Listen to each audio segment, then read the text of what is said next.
Come on. Pick up. Pick up. Pick up.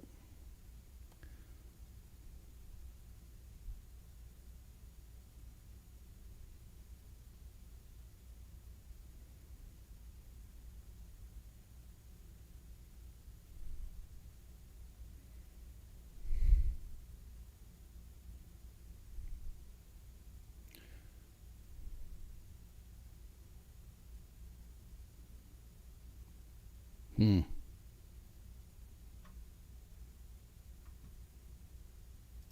WTF Nation Radio. WTF Nation Radio.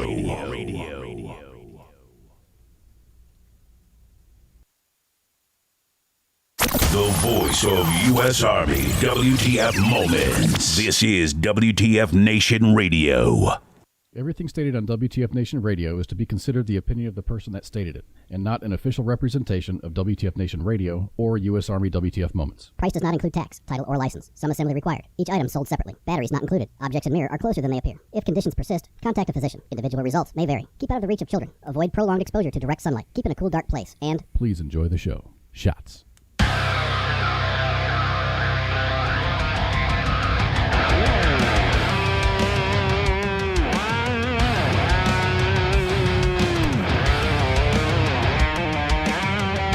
All right, here we go. Welcome to Friday Night Freedom. My name is Kaz. Up there we got Pookie. This is Friday Night Freedom here on WTF Nation Radio. Thanks for joining us, and I apologize for that burp. Excuse me, I didn't have my mic muted, and I really should have.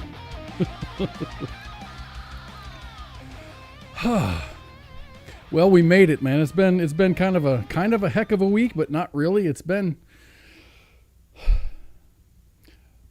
busy, but yet uneventful. Thank you for the kind words, Eric. You said that song was sick. That song was called "Back Again" by Another Round, a band, a veteran-fronted band out of Oklahoma City that supports us and lets us use their music with. We've got permission from the band, and there's no record labels involved, so we're allowed to use it. Oh my gosh! All the way from Montana. What's up in Montana, man? You guys have had some. Well, it was eastern Montana has had some crazy ass weather last couple days. Hey, Pook, I can't hear you, man. Say hi to the folks. Hello, hey, okay. Hey, what's up? I'm just trying to. You're just fiddling with stuff. Sorry, I'm just like I'm discombobulated. I'm running crazy right now. So we'll figure this out. I was trying to make sure that your stuff was working, and yeah. No, I bumped my elbow, and now I got that funny bone thing going, and it's just I don't. It's not, the gremlins are attacking me tonight, man. Well, as long as they don't attack the broadcast, that's fine. Yeah, Chris, about what part of Montana are you in? They had some 30 minutes away from the Canadian border in Shelby. Cool, man. Fort Drum's checking in. What's going on, Fort Drum? Happy Friday. Hope everything's going great. Yeah, we had Fort Drum. Yeah. I ain't seeing any chats popping up. I don't know what is going on with me, man. We had we've been having I'm in the north central Texas area, the Dallas-Fort Worth Metroplex, and we've had, as the entire state of Texas has had, a boatload of rain. And it kind of shifted north, and it's the summertime, so all of those storms are going to be way in the north central part of the country right now. So North Dakota, South Dakota, western Montana, probably anywhere from Billings and east is going to be getting some nasty thunderstorms. I was kind of worried. We got a staff member living in the Dakotas, and he was in the danger zone, but everything's fine. Everything's fine. Danger zone. The zone of danger. The zone. Let me practice my Spanish here. El zono de dangero.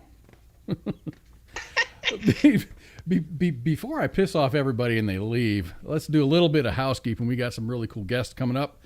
22nd of June, which is not this week, but the week following, voice actor Rob Paulson's going to be on Pop Culture Warrior to talk about his experiences And in voice acting in Hollywood, some of Rob's work includes Raphael and Donatello from Teenage Mutant Ninja Turtles, Yako Warner, Dr. Otto Scratch and Sniff, and Pinky from Animatronics Pinky and the Brain. You get the deal. So he's going to be on with the Pulp Culture Warrior on the 22nd, and on the 25th, which is a Friday, our guest here on this show is Army veteran and VFW post commander of VFW Fred Calloway Post 6770 will be on Friday Night Freedom to talk about Freedom Fest 2021.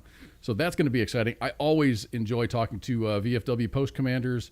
They always have stuff going on. Those are some busy individuals. Hi, Bailey. How you doing? Good to see you here.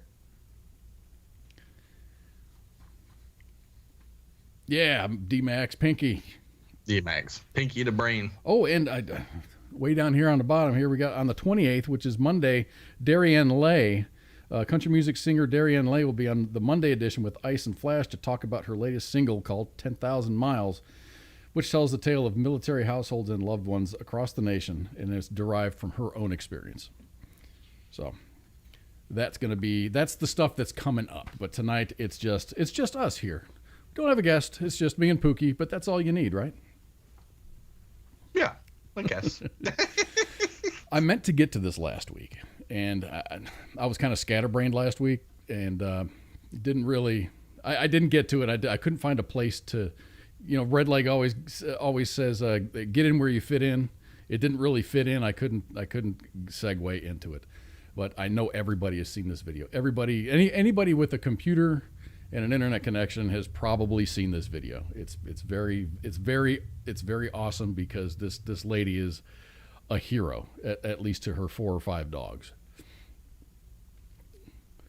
So Bear jumps up on this brick wall in this backyard. Dogs are in attack mode. Bear's in like lunch mode, and she runs out there and yeets the bear off the back of the brick wall, and this is just amazing. That big black dog just said, "I ain't having none of that."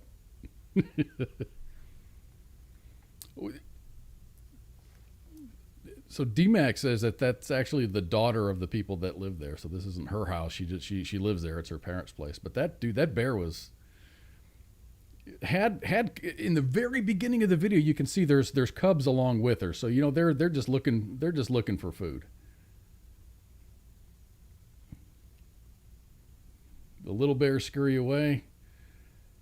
Later right here in this video, it's almost like that little itty bitty dog gets jacked up, and then outruns Mama and pushes that big ass bear off the back of the wall there. That's crazy, man. Anyway, we could talk about that for a couple of minutes. That's nuts. I mean, when you see Pookie in the backyard, he's usually surrounded by raccoons and shit. Raccoons, possums, squirrels. So that lady just decided to take the fight to the bear. It was a brown bear. It wasn't a grizzly, but it's still, I mean, she had her cubs with her. So, I mean, that's probably what 99% of that started was she was just defending her cubs. But, Mama Bear came out to save her pups too. So. Yeah, right. She was. I mean, Mama Bear was probably out, just looking for food, trying to, doing some dumpster diving or looking for people's trash or whatever, and kind of got into the wrong yard, met her match, if you will. Mm-hmm. Yeah, met the wrong crazy woman. Because if it had been me, I'd have been out there with my shotgun. Yeah, damn the neighbors, man. Neighbors are 30 feet. Yeah, screw it. Buckshot will stop against some concrete. Yeah. Yeah, the only animals I have in my backyard, I have snakes, but the snakes are the good kind of snakes, and then birds. That's about it, man. Geckos. I've got a gecko. It's not a gecko. It's something other than a gecko. But that dude is a skink. I don't know, man. It's probably a foot long, and it's really fat in the middle. Yeah, it's probably a skink. They're pretty cool, man. It's been here since I bought this house 4 years ago.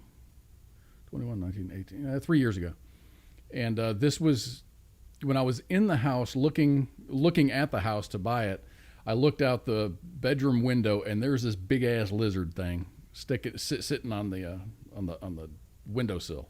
I'm like, all right, this is pretty cool. That's not the reason I bought the house. I just thought it was pretty cool.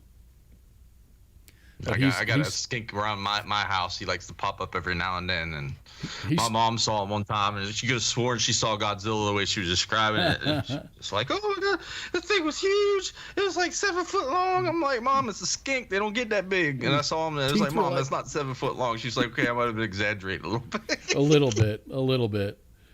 But yeah, he's still around. He's moved out into the backyard. I see him running around. Like when I'm coming back from work, it's right around sunset, and he's I see him outside. He's either on the back fence or scurrying around on the concrete. But I've got tons and tons of geckos. Later on in the summertime, I'll go out to take the trash out or whatever, out the front of my house, and there's a bunch of geckos on the side of the house. So. Hey, whatever keeps the bug population down, I'm cool with that. That's why I feed the birds so religiously. We have a fly problem out here for some. I guess it's because we got like a little swamp kind of thing. Yeah. The flies are horrible, so I started feeding the birds because I was like, wait, birds eat insects, and it actually could help cut down a little bit. It's not as bad as it was last year, but they're still pretty. Well, if you got a big yard, you can get a something for bats. They got a thing that you can. It's like you can build a like a bat house. Yes, a little bat house. And you get bats interested in staying in your yard, but then you got bats and you got to clean up and stuff. But you'll have a lot less bugs, a lot fewer bugs. So, do we have any listeners out in the San Jose, California area? Want to talk to you for a second because California's got probably the most strict gun laws. I'm a big Second Amendment guy. Governor Abbott in Texas is getting ready to sign. It went through all the legislation for a constitutional carry here in Texas, and it's on Governor Abbott's desk. He said he was going to sign it. Now, since it's gone through the legislative process, it's going to pass regardless. It doesn't have to be signed by Governor Abbott. If he has the Memorial Day holiday kind of threw a wrench into things. He's got like 10 business days or 14 business days to sign it, or else it becomes law. He's got a choice. He can sign it or veto it. He's not going to veto it. So he's got. That'd be like that would be political suicide in Texas at that point. But pretty much. And he said, if you give me a clean bill, I'll sign it regarding constitutional carry. He fully supports it. But the thing is, it's just, and people are getting antsy. They're just. I carry mine everywhere I go, but it would be nice to know that the more good guys have guns. It's not like you don't have to go through a carry class.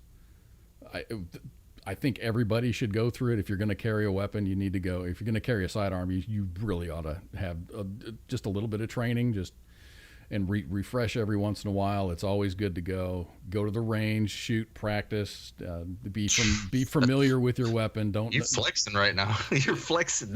None of these. Ammo. You can't get ammo anywhere, man. Well, that is true. That is true. Yes.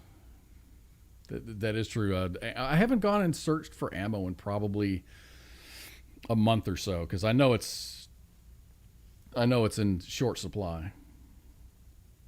I like to go to the range and shoot and get my get oriented and trained on my firearms and stuff. So I'm good, but I haven't been able to do it in the last 2 years because the price of ammo is just ridiculous. So I just hold on to what I got. It's nuts because I watch videos of like Tim Kennedy out training on his property or whatever, and he comes back with buckets and buckets and buckets and buckets full of brass. I'm like, that's a lot of cash. He probably loads his own. He probably has an auto loader or something like that. I mean, yeah, but still, man, that's a pretty big flex. Yeah, owning plywood's a flex too. I went to Lowe's today, and they had I saw a guy wheeling out one of those big carts, the big construction carts, and it was full of Unistrut. And I know the price of Unistrut has gone through the roof as well. Haven't seen much lumber out there, but I saw Unistrut. Maybe Unistrut. Maybe constructing with steel and aluminum is cheaper than wood now. Who knows? Probably what's going to start happening is you're going to start seeing a lot of homes starting to get framed and with steel. Welding will probably be a very popular job here shortly because you can't get wood. I was reading news, it's up like 300% since the beginning of the year or something like that. It's just insane. That's crazy. I'm glad I got all my all of my wood purchased. I did all of my home improvements within the last couple of years. I have all of my construction equipment and supplies and stuff stacked up in my garage. So don't tell anybody. I got a shit ton of lumber in my garage. Get raided by the FBI. Right. Oh, I got a good got one of those stories, an FBI story later on. Trade you a 6x6 post for a '67 Mustang.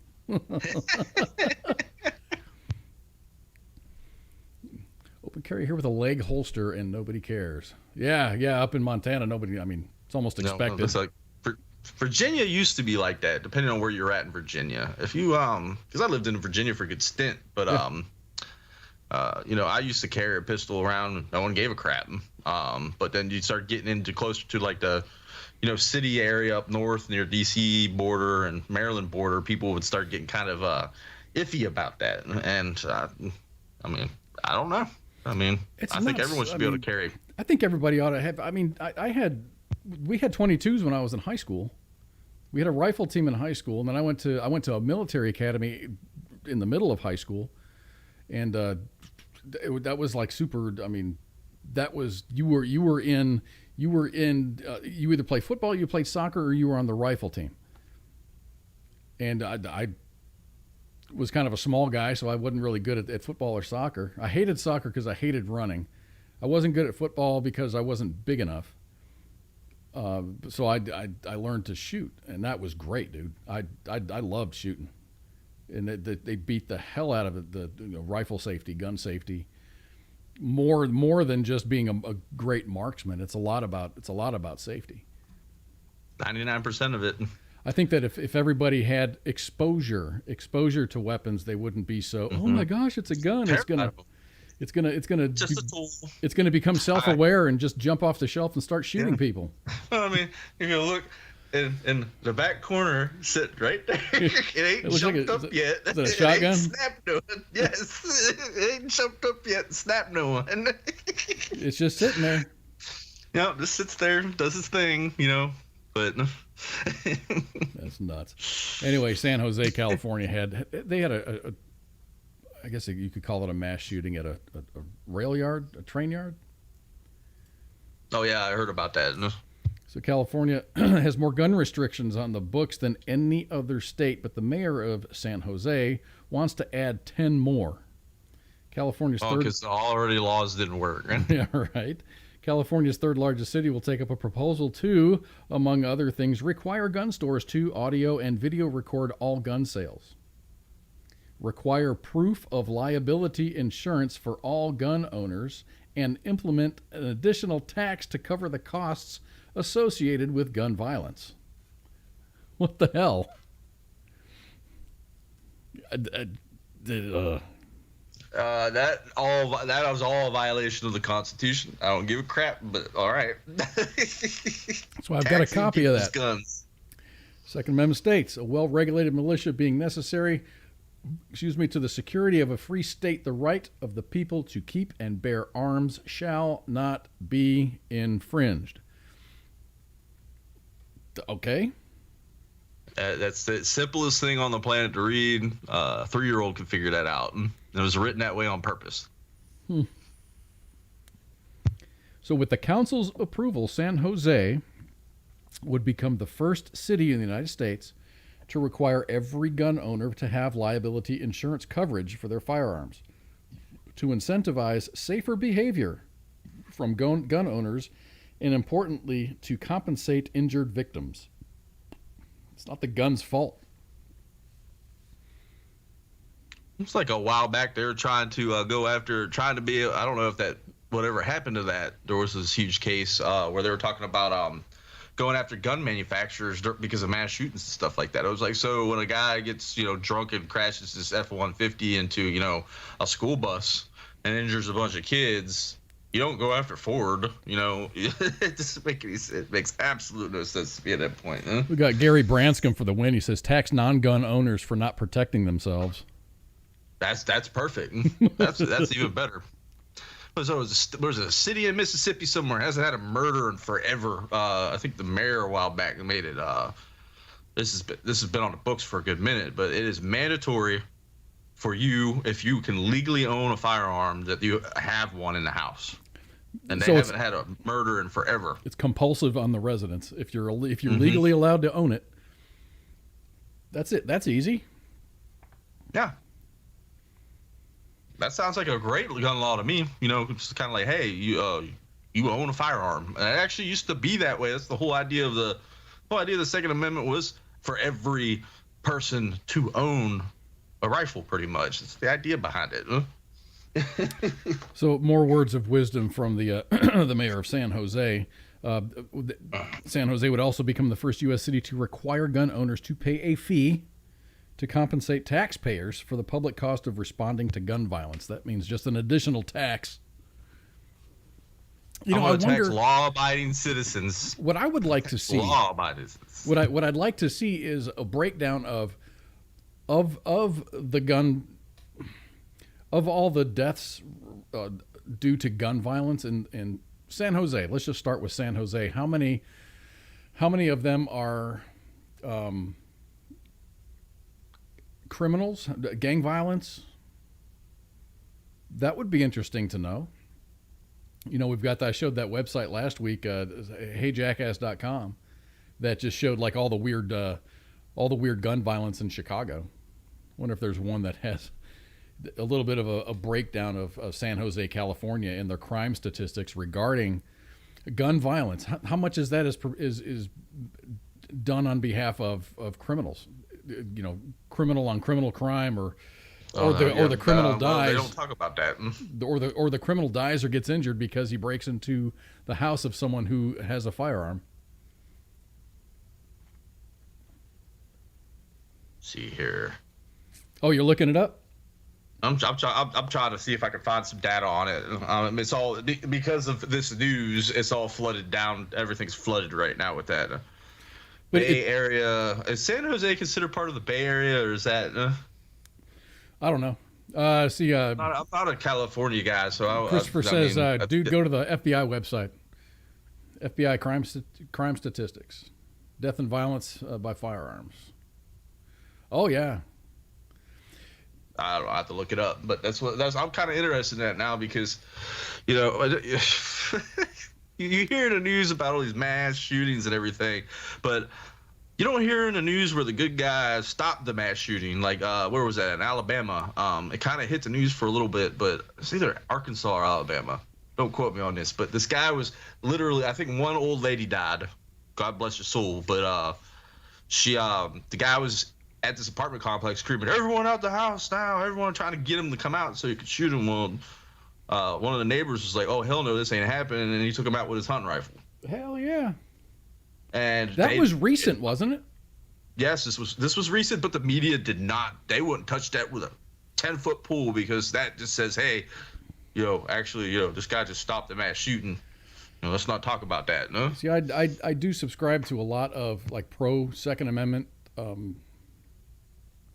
entities. So a lot of the news that I get, a lot of the news that I receive is news of, a legal firearm owner stopping a crime or saving a person or, stopping a crime from happening because they were armed. So it was, the good guy with a gun type stories. But I guess I don't really consume the mainstream media, the regular network stuff. I don't watch Fox. I don't watch CNN or anything like that. It just seems like they're just the I don't know how to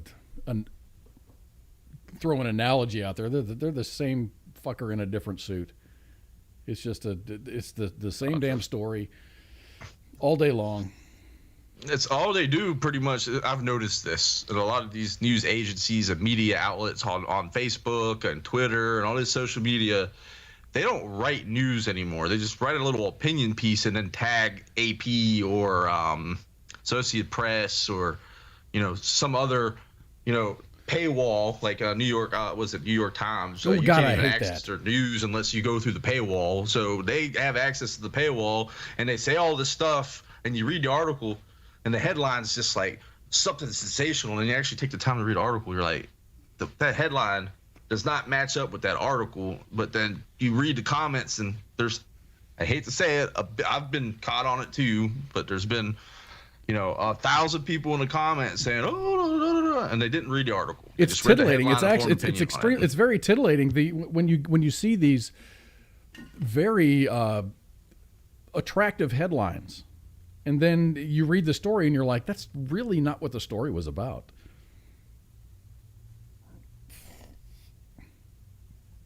There was a joke when George W. Bush got elected as president. It said, and I'm sure that this goes to different people. It's probably been told 100,000 different ways. But the Pope and George W. Bush go fishing, and they're out on a boat by themselves, and a gust of wind comes up and blows the Pope's hat off into the water. So the fucking, it's like George Bush walks on water to go retrieve the Pope's hat and walks back to the boat, and the headline of the story is George W. Bush can't swim. That's pretty much the gist of it. Yeah, and you can apply that to anything. I mean, the media kind of sets the narrative of the country, regardless of the fact that, we pretty much all get along. Racism it is present, but it's not as bad. Everything is not racist. Oh my gosh. Oh, dear Lord. Someone say W? But turn off the news. Get a little peace in your mind. The world is not on fire. The world is not on fire as much as the media would want you to believe that it is. No, that's how bad news sells. That's the way it works. They get their revenue through click. It's like clickbait. Let's say something insane, get someone to click on this, and when you click on a website, there's a bunch of websites that are like this, especially local news sites. You click on their site, and by the time you even start reading an article, you get flooded with like 40 different ads. So it's unreadable at that point. This is a clickbait, 100% clickbait. Yeah. And it's like, okay, cool. And these are local news stations doing this. So it's just, I have zero faith in journalism anymore because it just doesn't exist. But how do media companies make money? They don't make money by selling stories. They make money by selling advertisement. So they got to flood your ass with. Yeah. So the biggest supporter of like it used to be the big 3 or 4 or whatever is you got CNN, Fox, ABC, and CBS, right? NBC, yeah. You go, NBC too. You watch any of those during prime time. About 90% of the commercials on there are all big pharma ads. Really? Yeah, I mean, yes. Just take the time one evening, even though it's gonna suck. So you watch can't like the late night news, and it's all big pharma advertisements. Yeah, but all those big Sponsored. all those big pharma ads are like, you have trouble sleeping, try this drug. And then at the end of it, it's like in super duper low volume, fast speeches, some side effects may include rectal bleeding and blah, blah, blah, blah, blah. Consult your doctor. Yes. Ask your doctor if this drug is right for you. So anyway, back to the San Jose story. Flanked by 4 members of the city council, Mayor Liccardo's plan still faces a couple of hurdles, but is likely to pass sometime in September. It also calls to ban so-called ghost guns. Guns that are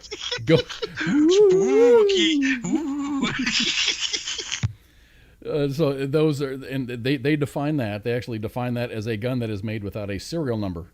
And they want to also require require fingerprints to buy ammunition, and allows police to confiscate guns from owners who do not comply.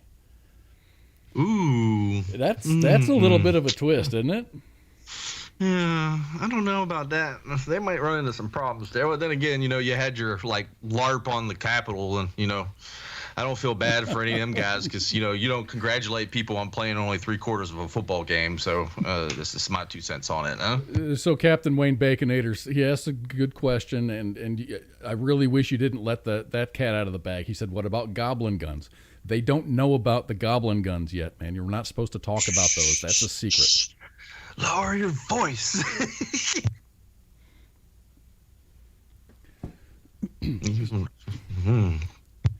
And there's a lot of folks out there, come get my guns, man. You're going to get them, ammunition first.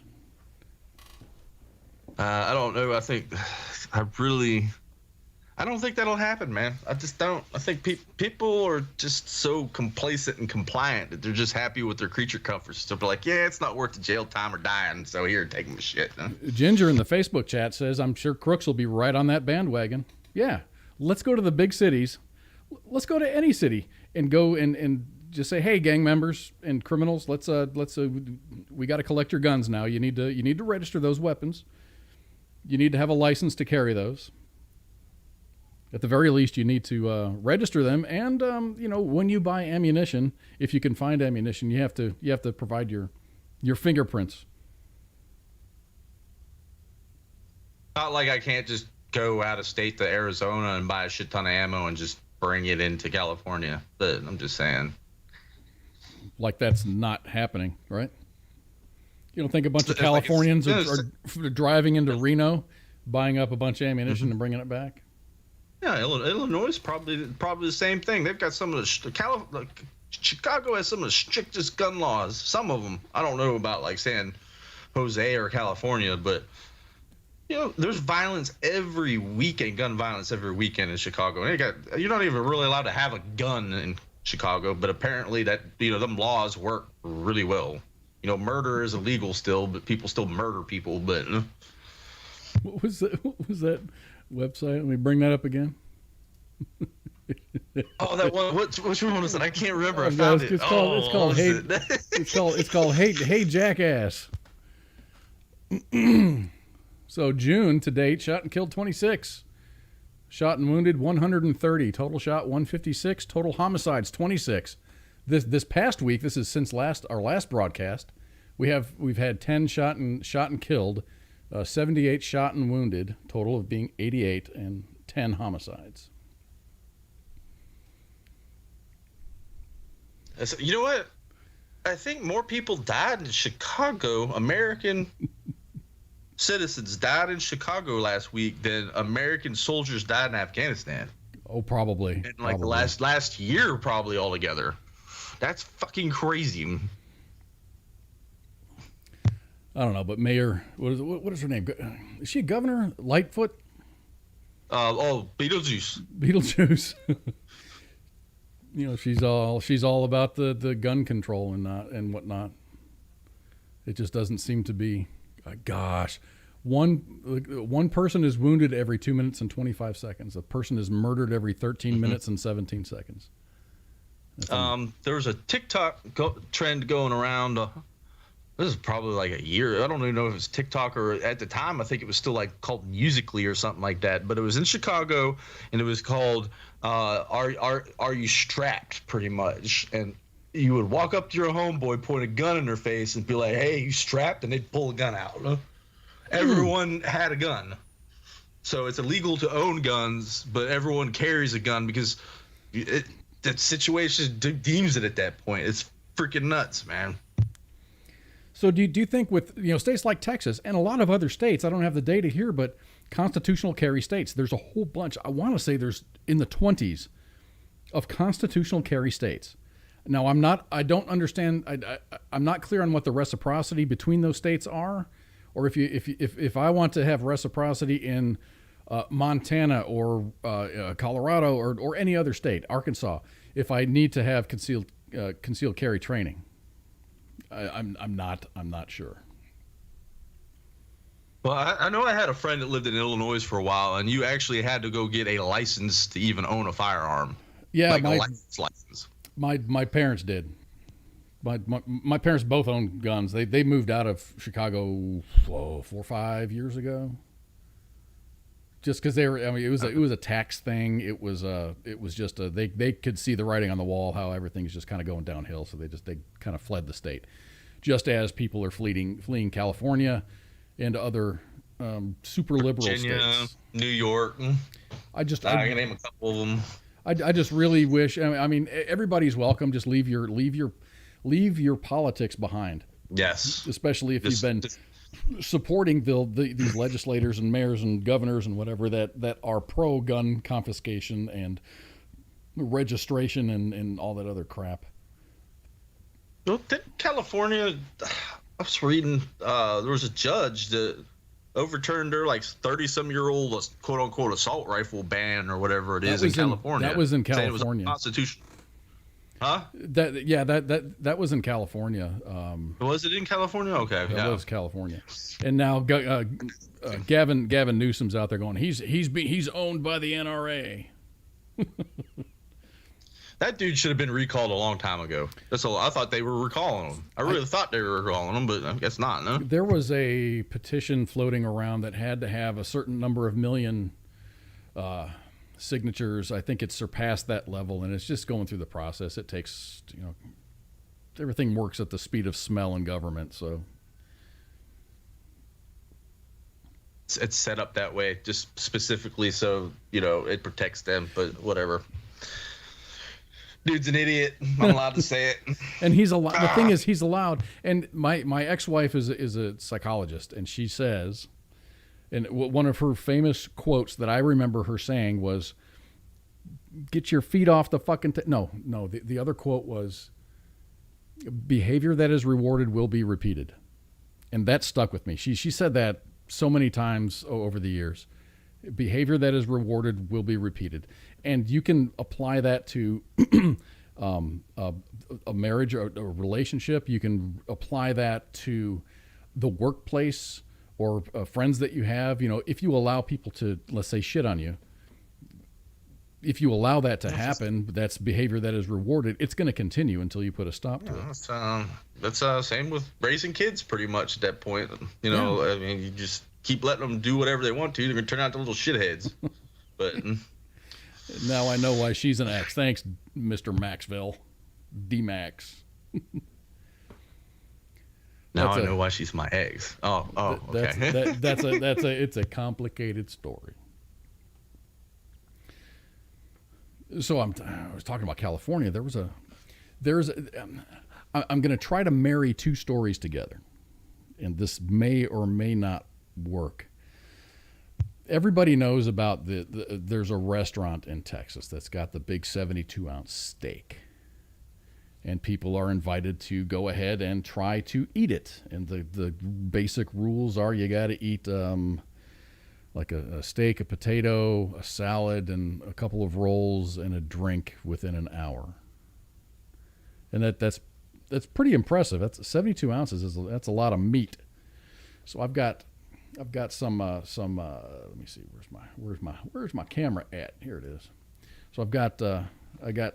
This is just from 2021.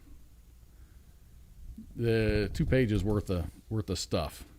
So, and if you accomplish the mission, you get a free. It's a free meal.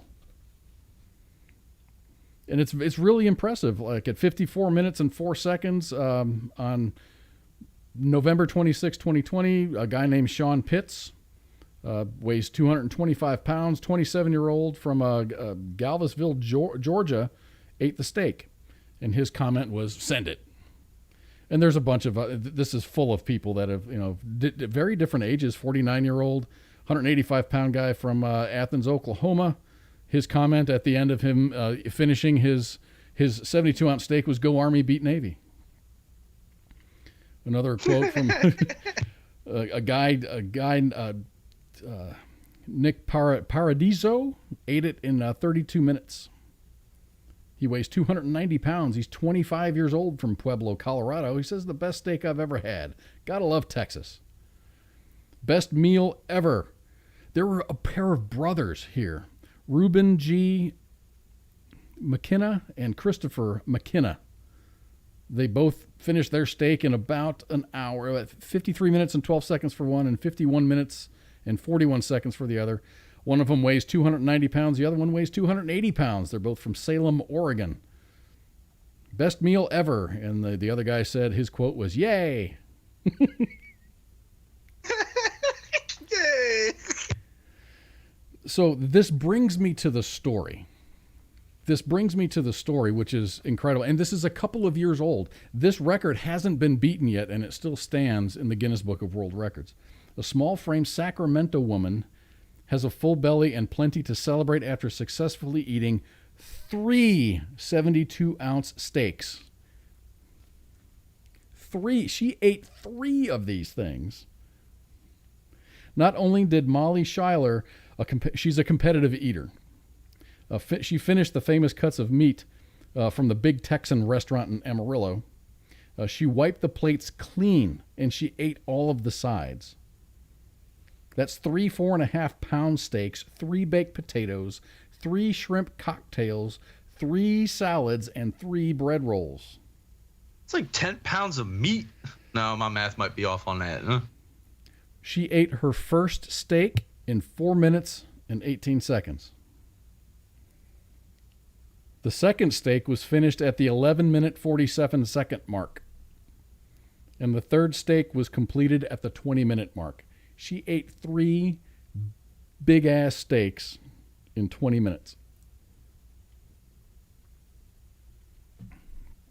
Baconator, I feel sorry for the toilet. That's her. That's a picture of her. I just put a picture of her up on the screen. She is 120 pounds. She attempted to eat the 4th steak, but it proved to be too much. Oh, sorry. Imagine taking her out on a first date. You see her like, "Hey, you're kind of pretty. You want to go out for dinner?" She's like, "Hell yeah." God, I'd hate to see the tab on that one. Oh. Well, you got to figure, let's say ground beef. The price of ground beef, I just bought a 2.5-pound thing of ground beef, and it was like $6.90 a pound. But that's ground beef. That's not a prime cut of beef. You said ground beef's up to almost $7 a pound now? Yeah, it was $6.98 a pound here. Holy shit! Yeah, right. Okay.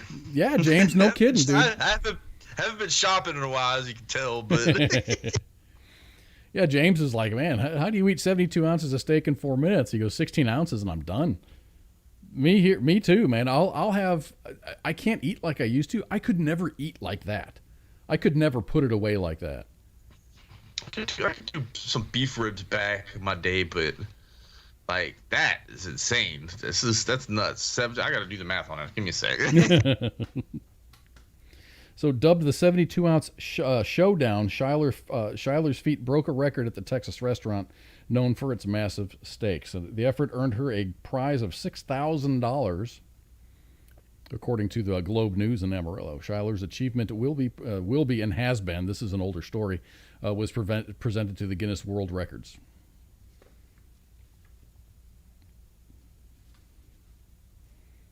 It's 13.5 pounds of fucking of beef. So my grandmother used to, she would make dinners for us, and me and my brothers would be there, and we would eat a lot. And she's like, "Where are you putting that, in your leg?"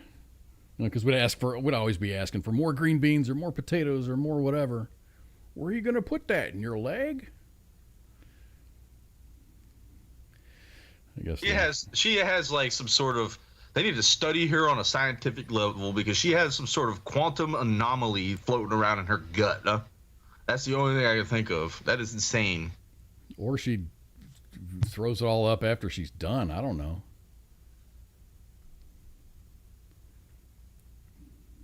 I don't know if she walks around with a big hearty appetite or whatever, but look at that plate in front of her, man. That's just a lot of food, and she'll... Not enough to feed 4 or 5 people. Oh. But I guess what I was getting at And what's really impressive is all of these on this sheet from 2020 and from late 2020 to up till May 9th of 2021.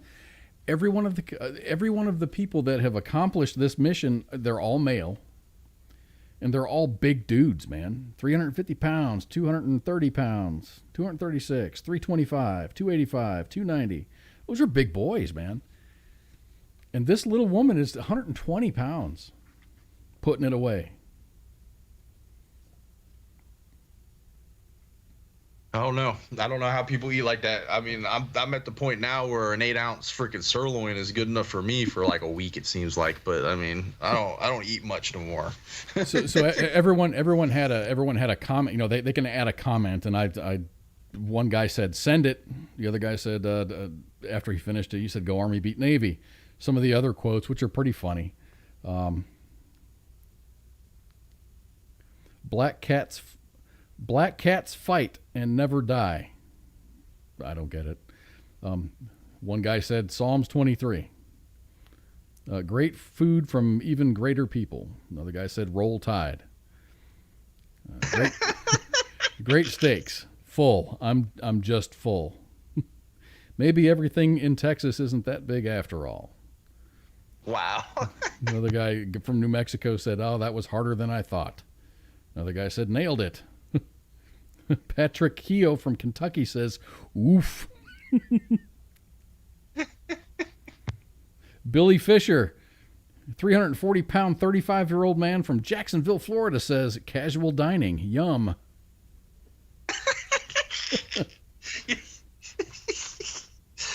Oh, no, I feel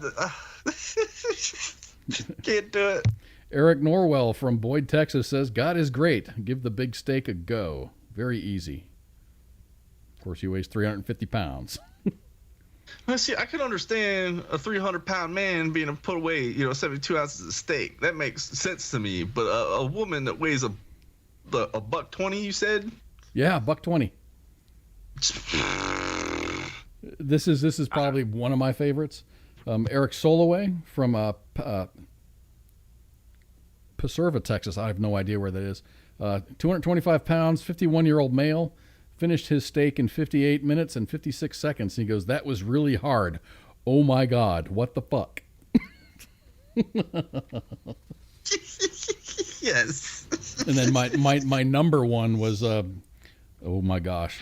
I'm a Polish guy, so I should be able to pronounce this fella's name. Wiktor Kurochenchis. 260-pound man, 20 years old. Finished his food in an hour, and he says, "This is for Poznan, which is a city in Poland." he's from Poland, so he did it. He did it for his city in Poland.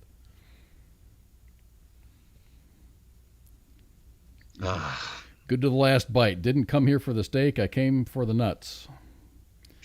Best free meal ever. I spent my whole life working for this moment. Thomas Bauderbaugh ate his steak in 55 minutes and 29 seconds. 34 years old, 420 pounds from Lakewood, Colorado. Oh, dear Lord. That's a big boy right there. Oof. Failure was an option, and I did not fail. Surprised no one's quoted Yoda from Star Wars. Omar Carrillo from Dallas, Texas says, pain is not weekends. It is a transition to greatness. Oh, this is a good one. Freaking philosophers eating steak. Conager Jones said, y'all got dessert?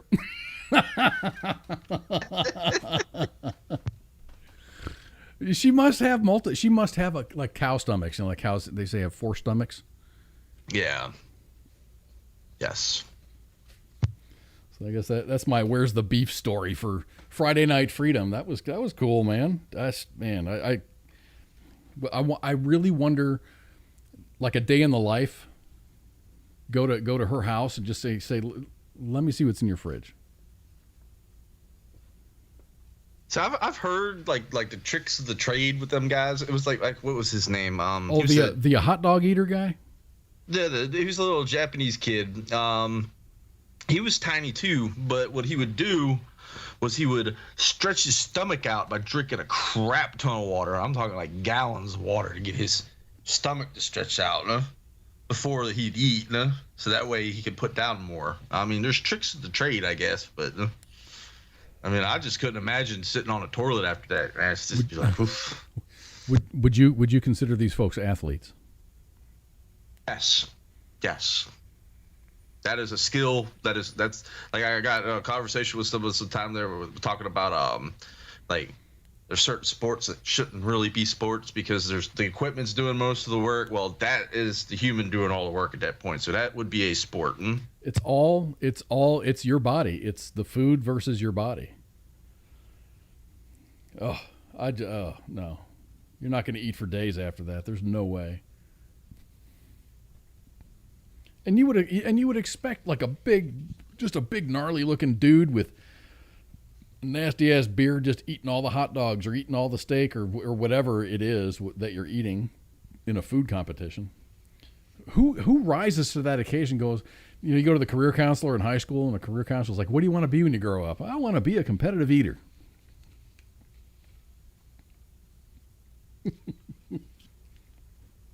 I don't know. So we were talking earlier about that San Jose thing, and about how the government's there to help. So here's a story which is kind of weird. It's not really weird. It's just a story, but I think there's more underneath it. But it was an alteration to the homestead exemption. Now, anybody who owns a house, it's always encouraged that you apply for a homestead exemption. I think you can do that after you've owned the house for a year. So the exemption goes into effect. You can apply. Yes, Jack, Epstein did not kill himself. So you can apply for a homestead exemption at any time, but it goes into effect after the first year. So you get a tax break for property taxes on your residence, as long as it's your primary residence, asset protection by preventing a forced sale by certain unsecured creditors in the event of bankruptcy or non-payment, ongoing tax relief after the death of a spouse for the surviving spouse. So it's an interesting law in California that has affected and is affecting the homestead exemption. In May, Governor Ducey from Arizona signed what is known as House Bill 2617 into law. It focuses on how debt collectors can place liens on your home in order to recoup what you might owe. On the surface, this looks like a good thing for homeowners, raising the amount of money that is supposed to be protected from debt collectors from $150,000 to $250,000. The problem is that it gutted the protections that the homestead exemption previously provided. Past and future recorded judgments now attach any equity to a person's residence. In the past, only consensual deeds or contracts that you voluntarily agreed to, like I bought a car, or this is my credit card, or this is my house payment, could be attached to the home's value. But now it can be pretty much anything. It can be something as simple as signature debt, medical bills, defaulting on a student loan or a personal loan. Think of it this way. If you're looking to sell your home for $500,000 and you owe $300,000 on your loan, that means you have $200,000 in equity left over, right? Under the old law's protection and limit of $150,000, creditors would only be able to recoup up to $50,000. Now, anytime a debt collector gets a judgment against you, it attaches to your home's equity, meaning that they could walk away with the whole $200,000. All that money that you had been planning to put down on another house, they can if someone has a lien on your house, they once you make that sale and you right before you get your check, all these people that have filed liens on your property get their cut first. Then you get your money. That's pretty rough. That's pretty rough. But I mean, you can look at it, play the devil's advocate on it. I've known lots of guys in the trade business that have done housework for people, and people are like, "Screw you, I ain't paying you." at the end of the job, and okay, well, I'll put a lien on your home.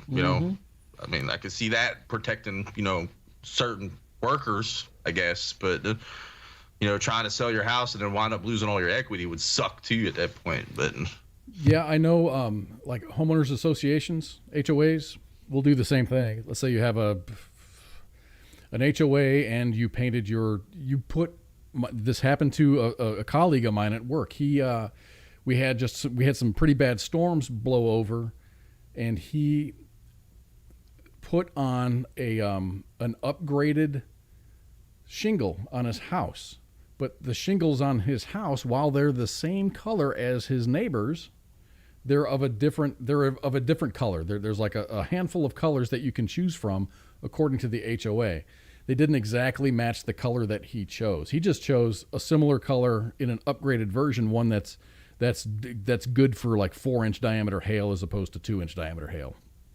It was a -4 shingle as opposed to a -3 shingle. And it just didn't quite match. So the HOA decided that they were going to fine him, to charge him for putting the wrong shingle on his house. Nazis, that's what they are. Nazis. HOA are horrible. HOAs always, and I hate to paint with a broad brush. I've been a member of 2 HOAs, and they all start out really pretty good. They got some kind of stupid stuff. You can't have a red door. You can't have a black door. Your doors have to be a certain color. No lawn gnomes in your front yard. Stupid shit like that. Yeah. But then it goes into stupid shit like that. You start with this basic set of bylaws, and then the board meets, and then they like, hey, let's add these things. Let's add those things.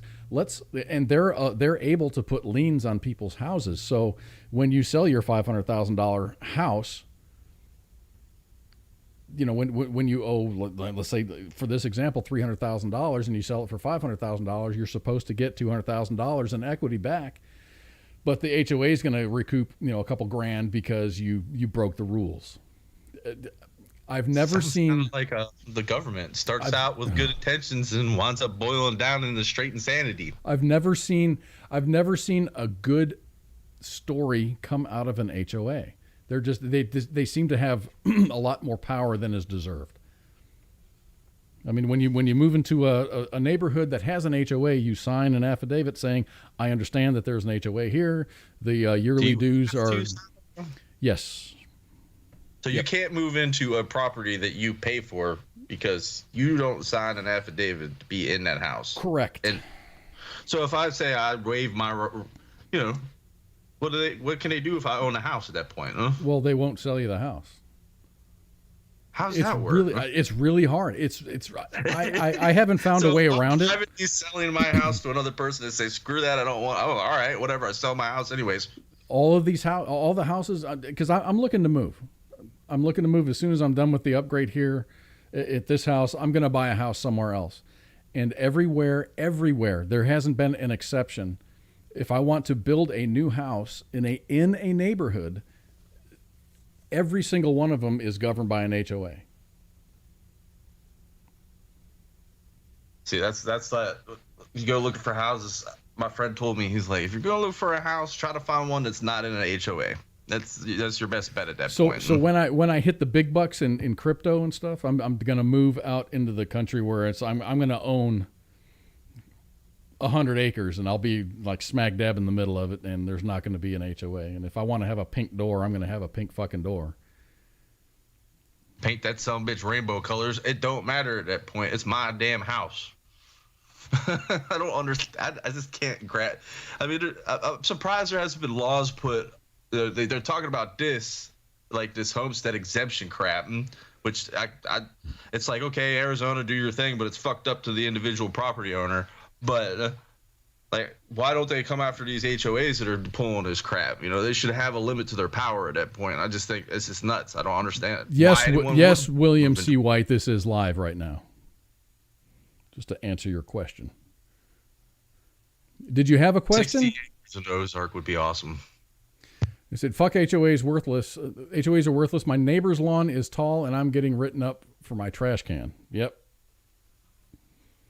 I think that's maybe 100% disabled vet. So you got a I pay no HOA. No, you go ahead. Sorry. He says, I'm 100% disabled vet. I pay no taxes in Texas, but all of the California's moving here and prices have gone up and everything else. Yeah. I don't know, man. I think all the price increases are, I mean, consumer It's price everywhere right now. consumer price index is up 5%. Something crazy, like I was reading, I was in Iowa, I think, just out of the middle of nowhere, their housing prices have gone up like something like 200% over the last like 6 months or something, because this timber crisis or whatever. Well, I say timber crisis, shortage, lumber and stuff like that, because people can't build homes, so people are buying homes. I don't quite get the market aspect on that, but it's causing the price of housing everywhere to shoot up. Huh? I had an offer. I get letters in the mail that says, "Hey, my name is so and so. This is the firm that I represent. I'm willing to pay you a handsome price for your house. Please contact me." Well, I got a copy of my deed paperwork from a firm, and they said, "This is how much you paid for your house. I'm willing to double that." They were going to pay me double what I paid for this house for me to pack up my shit and move out. They said, "You don't have to do anything. I don't want an inspection." Equity increase. Yeah, it's a 100% increase. That's fucking crazy. So Why didn't you take it? because if I want to move into another house, I'm going to be paying probably another $100,000 more. I don't want to. The reason I moved into this house is because I could afford it. It wasn't like it's not at the end of my affordability. A lot of people are house poor. They have this absolutely beautiful house, but then you walk into the house, wind up broke, and there's really nothing in it because you can't afford to have furniture and window treatments and a nice deck or a pool or all the other accoutrements that come with cool houses. You walk into someone's house and you're like, "This is a really cool house." Well, guess what? That costs a lot more than the $200,000 or $300,000 that you paid for your house. Houses now in Texas, in my part here in the Dallas-Fort Worth area, they're $120, $130 a square foot, which is insane. The first house that I bought was probably $70 a square foot. And I thought it was expensive in this. The reason I didn't move to Bozeman, Montana, or to Three Forks, is because to build a house up in Three Forks, and this is 10 plus years ago, 15 plus years ago, it was $150 a square foot. And that's crazy. So if I want to get, right now I'm in a house that's 1,100 square feet. It's good for me. I'm the only guy that lives here. I'm the only person that lives here. It works for me. But if I'm going to buy a house, it's going to be probably maybe 1,800, 2,000 square feet. It's got 3 bedrooms. I'm going to have a nice backyard. And that is going to cost me almost $350,000. With all too terribly bad.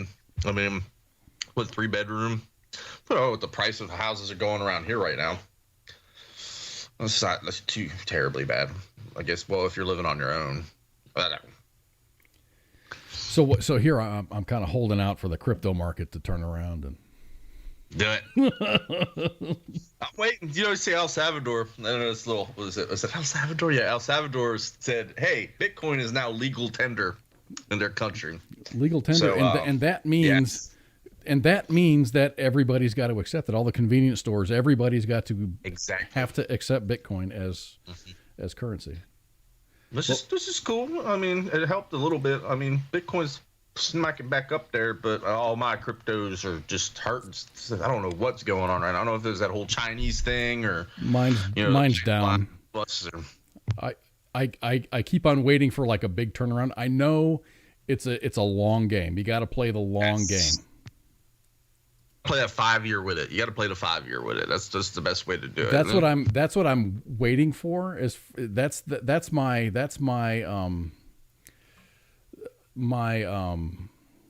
it's got to be the long game. You got to play the long game. You have to. If you don't, it's just gonna fuck you up. You can't just expect to wake up. You can't expect to wake up and just go, I'm all of a sudden crypto rich. Yeah, crypto rich.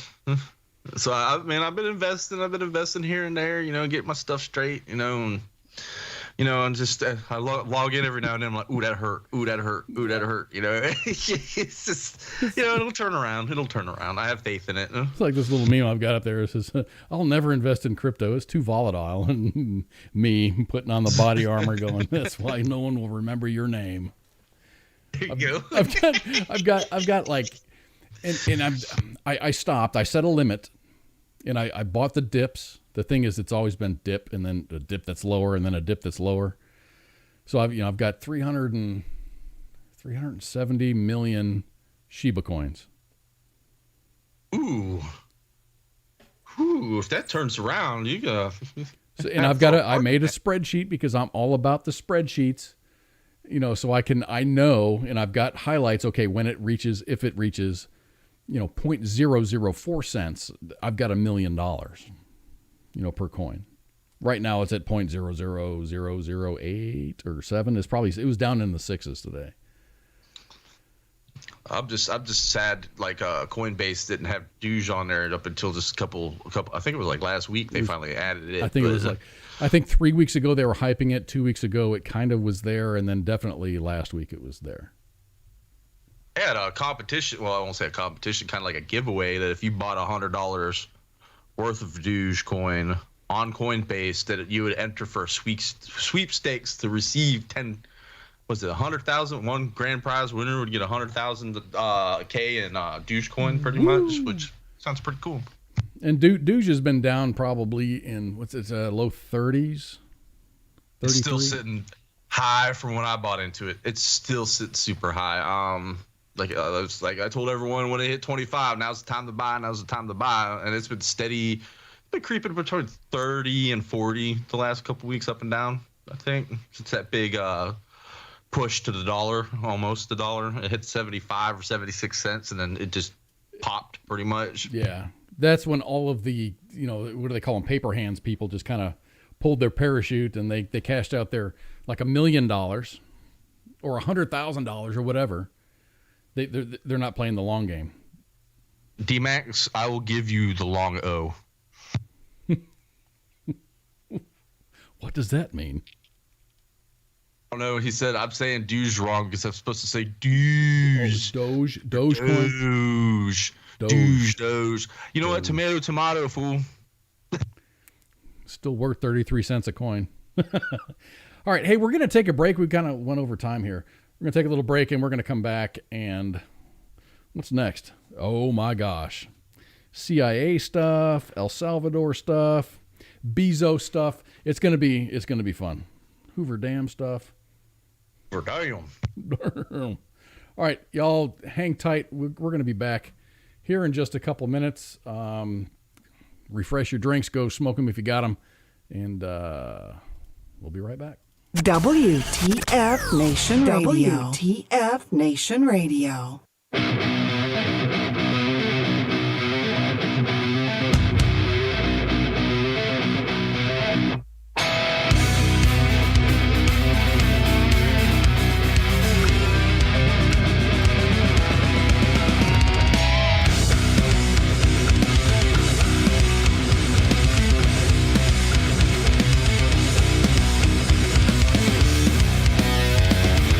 Before the day that I broke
WTF Nation Radio. Yeah, you better hide your baby oil. You better hide that big ass forehead. Surprise, motherfucker.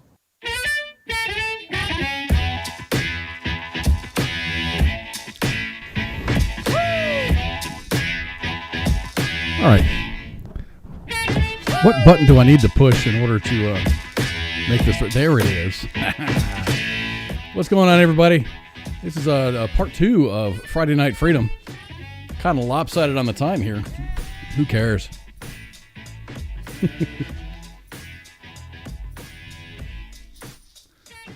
So that intro music is by Juicy Smith. Look him up on. I like it. Look him up on YouTube, man. The dude's he's like a one-man band. He's got a loop pedal and he just plays some cool ass music. It's pretty cool.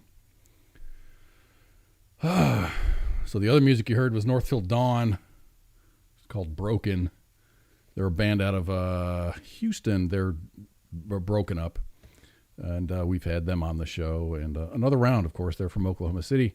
We've had them on the show. Thank you all very much for letting us use your music. We appreciate it. Yes, we're back, William White. Brother's name's Walter White, and he's a chemist. Oh.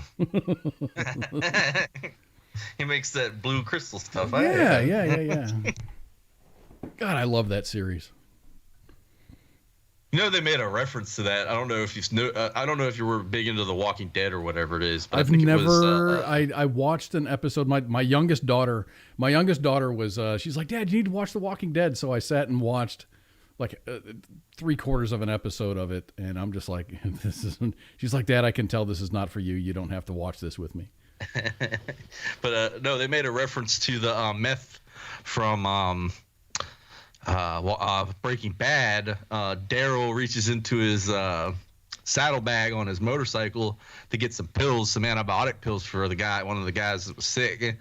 And there's a big bag of that blue crystal rock. Oh God! The saddlebag. Yeah, there's like little Easter egg because they were both produced by AMC, I believe. So okay. It's kind of funny. That's kind of cool. Hey, you reference other people's work, and that's neat. That's kind of cool. Aaron Paul's in a new movie with Ratajkowski, Emily Ratajkowski. Gosh, that's a very, very beautiful woman right there. But she was on Twitter. She was getting raked across the coals because of the way that she was holding her kid. She just had a baby. She just had a kid, probably, I don't know. The kid looks like he's almost a year old, but holding him like a puppy. Like legs hanging, like not supporting the head and shit, and it's just like it's like you're holding a sack of potatoes. I'm just like, oh, she's so hot I could probably let that slide. She is an absolutely gorgeous woman. People get so butthurt on Twitter about the craziest stuff anymore. Everybody's pissed off about something, right? Babies are probably the most resilient creature on the planet, no? my ex-wife, my oldest daughter, I bought my wife this special rocking chair that doesn't rock, it glides. It's like a gliding rocking chair. It's I already know where you're going with this. It's the best rocking chair. So she was sitting there. The daughter woke up in the middle of the night, and so she gets up. She's holding my daughter. She goes and sits in this gliding rocking chair. They both fall asleep. My ex-wife wakes up the next morning, and my daughter's on the floor. She dropped my daughter, and she stayed in the chair, of course, and my daughter just did her thing and fell back asleep on the floor. Yeah, it seems like Twitter just kind of went off the. Twitter has always been going off the rails, William. It's an echo chamber of people that are like-minded. There's anybody who has a differing opinion, they get pretty much either stuck on ignore, or no one wants to hear another point of view or another viewpoint. It's I like to call it. I don't know if you know what Pool is. 4chan, a subreddit, sub-channel of 4chan. Okay. It's super. I will say there's Nazis on there. That's how far I'll go with it. But it's like the weaponized autism, super alt-right side, and then you've got Twitter, which is the complete other side of that, where they're both just these little echo chambers. Even though Pool is hilarious sometimes, I like to troll, lurk on there and see what some of the crap they post on there. But I lurk Twitter too, because some of the things that people say just make you laugh, man. Just it's entertainment. And Donald Trump, banned for two years on the Facebooks. And then what's his face from Iran or whatever his name is, an ISIS commander, and a bunch of other people are still talking. Right, and they got coyotes from Mexico that are on Facebook talking to people, in the United States, trying to hook up and accept their cargo. You got to pay the coyotes to bring these people over, so they're getting money from folks, and then they're just like not sending folks. It's all of this crap is allowed. The coyote memes. What happened to the coyote memes? I missed that. Let's talk. Okay, switching subjects. We're going to talk about. Let's talk about the Colonial Pipeline, because of course, that they got hacked. The pipeline was taken down for what, a week? Let's just say it was taken down for a week. There was gas shortages and whatnot. So, and I reported on this, I think 2 weeks ago, where I said that there was a report out on the internet that some of the money had been recouped, and now it was released in a story that U.S. investigators, and I say that in quotes, have recovered millions of dollars in cryptocurrency that were paid as a ransom to hackers whose attack prompted the shutdown of a key East Coast pipeline last month. The announcement confirms CNN's earlier reporting about the FBI-led operation, which was carried out with cooperation from Colonial Pipeline, the company that fell victim to the ransomware attack. Specifically, the Justice Department said that it seized approximately $2.3 million in Bitcoin paid to individuals in a criminal hacking group known as the Dark Side. FBI said that it has been investigating the Dark Side, which is said to share its malware tools with other criminal hackers for over a year. The ransom recovery, which is the first seizure undertaken by the recently created DOJ's Digital Extortion Task Force, is a rare outcome for a company that has fallen victim to a debilitating cyber attack. Blah, blah, blah, blah, blah, blah, blah, blah, blah, blah, blah. Okay, the CEO of Colonial, Joseph Blount, paid $4.4 million payable in Bitcoin to the Dark Side. Now, all of a sudden, the government said that they've recovered some of that money. How do you... Did they hack into someone's Bitcoin wallet? That's impossible. There's, of all of the blanket statements that I can say, what's up, Sergeant Suarez? It's literally impossible to hack a Bitcoin wallet. It's a 52-character password that can't be. It's a password associated with an ID number, a wallet identification number, and it's just this huge. It's not like this is Pookie's wallet. And with the password of ABC123. No. Your key is 52 characters long, and it's alphanumeric with special characters. And my gosh, I see your eyes kind of opening up there.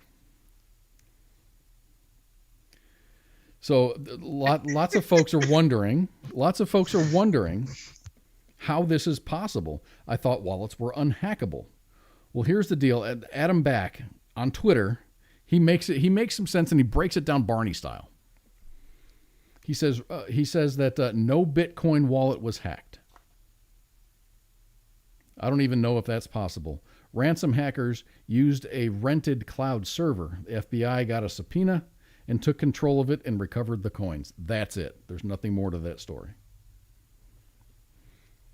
So rather than keep the Bitcoin wallet on their person, they put it on a cloud server. FBI or whomever, CIA, call them whoever you want, got a warrant and then recovered the coins. That's what he says. I don't know.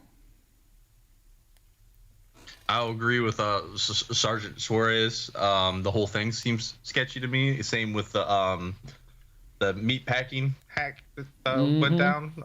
All of this seems just kind of just very odd to me at this point. But I think the hacks are suspect. I think, and I say hacks in quotes, in air quotes.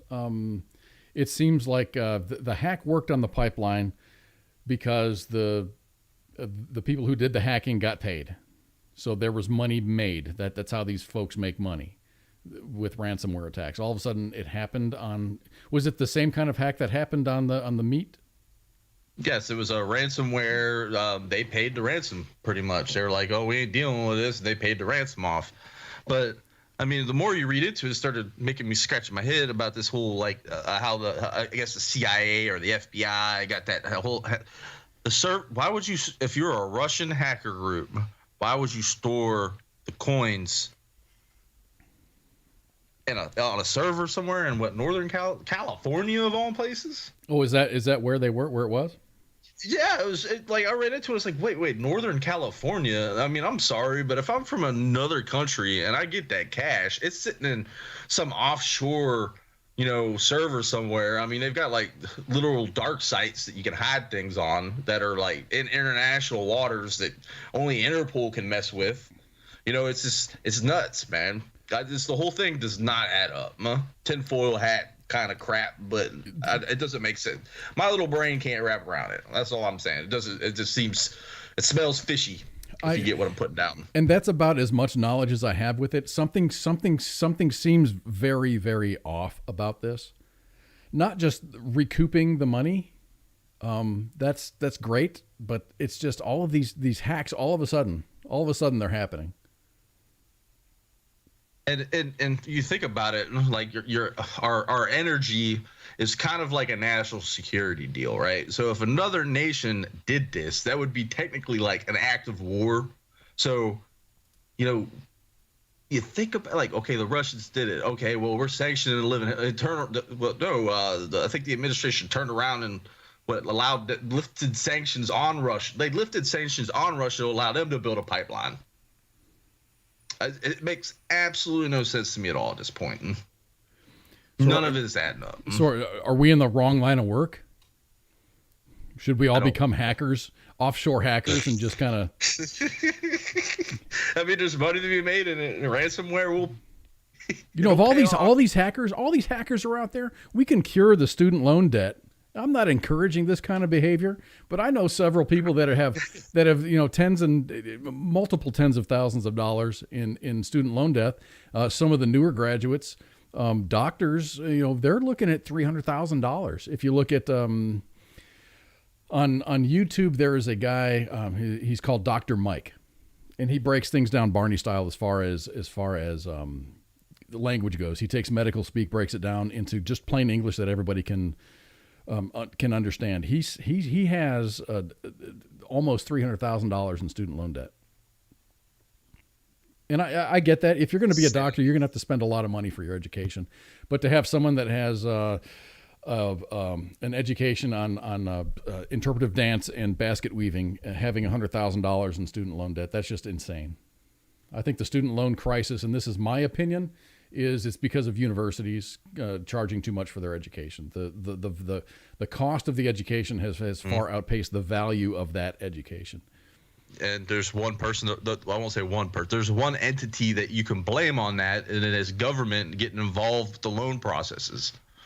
It's insane. And I think these big colleges are like they're predatory against these younger kids going in. They don't realize, like, hey, I'm paying this money, and they're like, oh, you could go to this program, and I like to call it the underwater basket weaving degrees. That they spend $60,000 to $80,000 at some of these big universities to get, thinking, oh, I'm going to get a job when I get out. No one's going to hire you, to sniff cow butts for methane. I mean, you can find a hillbilly somewhere that'll do that for like $5 an hour. Sergeant Suarez says higher education is business. Yes, it is. And Scott Rosa follows up with, I'm sorry, but underwater basket weaving is a special skill. It's not normal basket weaving. Well, there you go. Yeah. I do understand that it costs money to educate people, and people. I went to college. I graduated. I took out student loans. I didn't live in a dorm. See, a lot of these students are just going, with little support from their parents are just going, okay, I'm just going to take out the student loan, and the student loan is going to pay for not only my education, but it's also going to pay for food, and it's also going to pay for staying in the dorm. And these are all additional costs. Parking, you name it, books, all of those are in addition to the cost of the education. So it's not a surprise to me that those price tags for a basic economics degree will be at least $100,000, $120,000. So I've been on this I guess soapbox with the younger kids that I'm up into. They're like, hey, I'm thinking about going to college or whatever. Especially like some of my family members, younger family members, are like, hey, I'm debating on going to college. I say, hey, don't do it. Not everyone needs a college education. Now, if you decide, hey, I want to go into the STEM field, which we need that, everyone knows what STEM is. I have no problem with that. But, if you want to get a psychology degree, hold off. Go to a trade school. Take 2 years, go to a trade school, learn a trade. You'll have a job making money, go to night school, then you'll be able to pay it, and you'll be debt-free, but, the whole time at that point. I'm a big supporter of trade school. If you want to learn if you want to get an electronics degree, don't go for an electronics degree. Go to a trade school for an electronics degree. And by electronics, it's just a basic electronics course. And you can go pretty much anywhere with that. I'll hire people that have basic electronics knowledge. Aviation in particular is preferred, but as long as you have a basic understanding of what the fuck Ohm's law is, right. You're definitely trainable, because 28 volts works the same as 115 DC versus AC. Yes, there is a difference, but as long as you understand the basic of electronics, you are trainable. And that's a lot of what I guess that's a lot of what college is just proof. You paid the price and you learned a thing and you got a diploma, and all that means is you're trainable. Just because you graduate doesn't mean you're done learning. Well, that's the problem I ran into coming out of the military. Coming out of the military, I ran into the problem where I had all these certifications for IT. They wanted a degree, like a college degree. I'm like, why would I need to get a college degree with something I already know and I'm certified on? But a lot of these bigger companies want that degree. I don't understand it. It makes no sense to me. I guess we kind of got off on a tangent with the if someone's going to hack something, hack the student loan program and kind of erase people's debt. I'm not encouraging this, but why don't they do something worthwhile? And that's why this is all sketch to me, because they're attacking things. Americans love meat. Americans love gasoline. So attack something that's meaningful. What was going on at the time when these happened, like newsworthy things that kind of got brushed under the carpet, pretty much. Or I think what you're saying is something that's shaded by the hack of the meat packing plants. Yeah, it's pretty much. It's shading something else that's happening. Something probably was going on, and we don't know about it. The right hand's doing something. The left hand is also doing something. You're looking at the right hand. The left hand is also doing something. They've been doing that to the American people. I say that. For forever, pretty much, as long as our country's been around, probably. But over the last 2 decades, it's insane about that, how that works. And people it's like that little spark hasn't clicked, or that little light bulb hasn't popped up yet. Mm-hmm. What and D-Max has a good point. He goes, Russia was doing this. If the hack of the pipeline is attributed to DarkSide, which is a Russian group, and then all of a sudden Biden is not granting permission for Russia to complete their pipeline in Germany. He's just he's not opposing it. It's not that he's supporting it, he's just not openly opposing it, or he's lifting sanctions. Lifting sanctions, pretty much, yeah. Yeah. It's just crazy. I think, and this is my personal opinion, that Biden's on the take. His entire administration's on the take. And we knew this even before during the election time frame, the debates and stuff like that. There was a documentary that kind of got it was getting silenced on YouTube and stuff. It was called Riding the Dragon or something like that. It showed the connections between his son with all these Chinese corporations and him and his whole family being tied in all this insanity. And every time you try to share it, Facebook shut it down. They were like, "Oh no, that's fake news." Now there's reports of Hunter Biden actually using dropping N-bombs to folks in communications and stuff, and the media not even picking up on it, not even reporting it. But had it been Trump's son or whatever, one of Trump's kids, that would have been front page news for weeks until more cities burned down. Where did I see this? I got to see if I can find it. But it was two articles dated maybe 2 years apart from New York Times. One was Trump saying, "Hey, we have no room for you here in this country," telling all these people trying to flood in from Central South America. It's the "don't come" statement. Demonized. He was racist for saying that. But then Kamala Harris down in Guatemala pretty much says the same exact thing, but they report it completely different. It makes no sense to me at all. Like, I don't know. It's not journalism anymore. It's not objective, non-objective journalism. It's just, I can't even get the word right.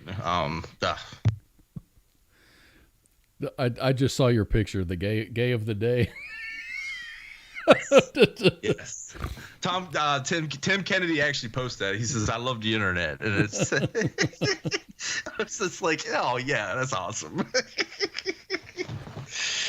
Gosh, I was looking for that picture.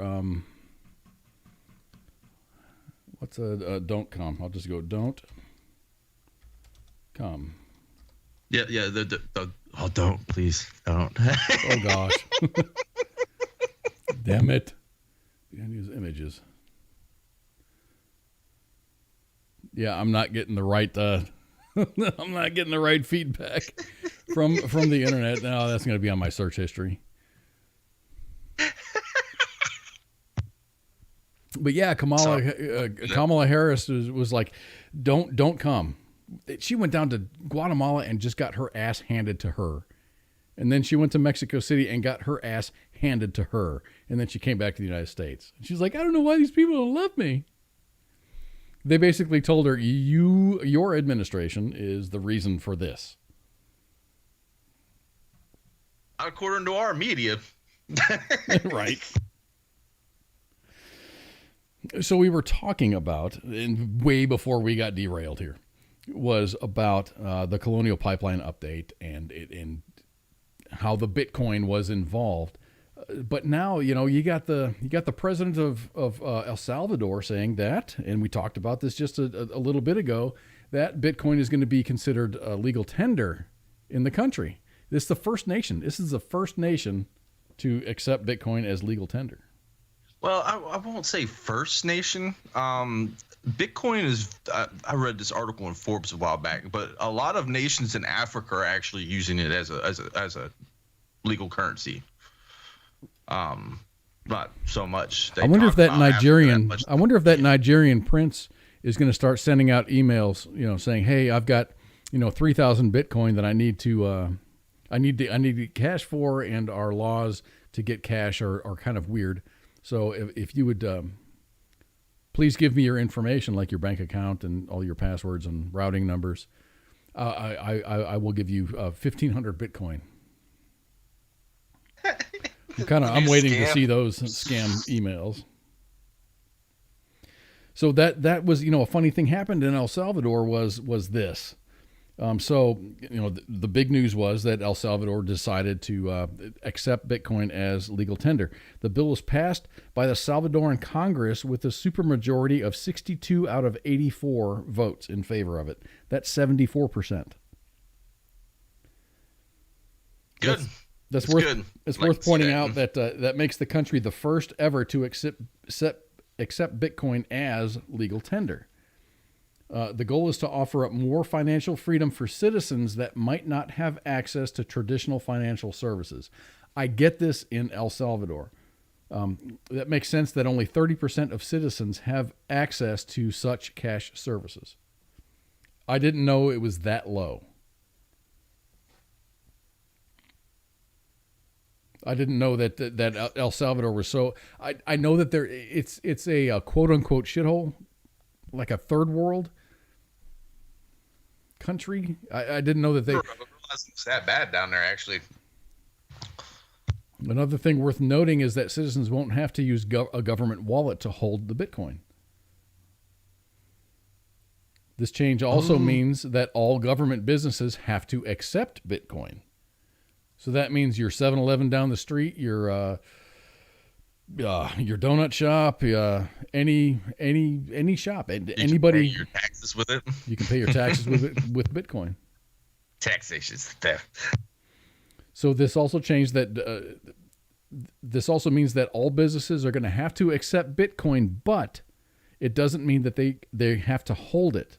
The government is also setting up a fund to allow businesses to exchange Bitcoin for U.S. dollars. Their actual currency is the U.S. dollar. That's what they rely on, is the U.S. dollar. The thing is, yeah, Bitcoin is performing so much better. Of course, we're inflating the living crap out of the U.S. dollar right now, so I can see why they want to switch over to Bitcoin. We're just printing money and sending it out. Here you go. Here's $2,000. Here, I don't care if you need it or not. Here's $2,000. The government is setting up a fund that will allow businesses to exchange Bitcoin for U.S. dollars. The fund will hold $150 million and will regularly sell Bitcoin to replenish its resources. In addition to all this, President Bukele also revealed that investing the economy of El Salvador can grant if you're going to invest in the El Salvadorian economy, he will grant you citizenship. Anyone who invests 3 Bitcoins, or about $105,000 plus or minus, into the economy will obtain citizenship in the country if applied for. Well, that's interesting. That's very interesting. What I'm wondering is that's kind of like the breeding ground for MS-13. So do I have to get face tattoos? Mm-hmm. I'm looking at the president there in the lower right-hand corner there, and he doesn't have any face tattoos that I can see. So I wonder how that works with dual citizenship. Like if I just say, hey, $150,000, here we go. Can I get my passport now and my citizenship paperwork so I can, have 2 passports floating around? I'm in El Salvador. Diplomatic immunity. Yes, exactly. Here's another cool thing. And this is what I don't understand with as far as mining, Bitcoin mining goes, supposed to take a whole lot of energy. Yes, El Salvador President Bukele, fresh off the passage of the bill to make Bitcoin legal tender in the country today, said that he has directed the president of state-owned electricity company LaGeo to offer facilities for Bitcoin mining with very cheap, 100% clean, 100% renewable, zero-emission energy from our volcanoes. There you go. Geothermal Bitcoin mining. You know what? That's forward thinking at this point. That seems pretty badass, doesn't it?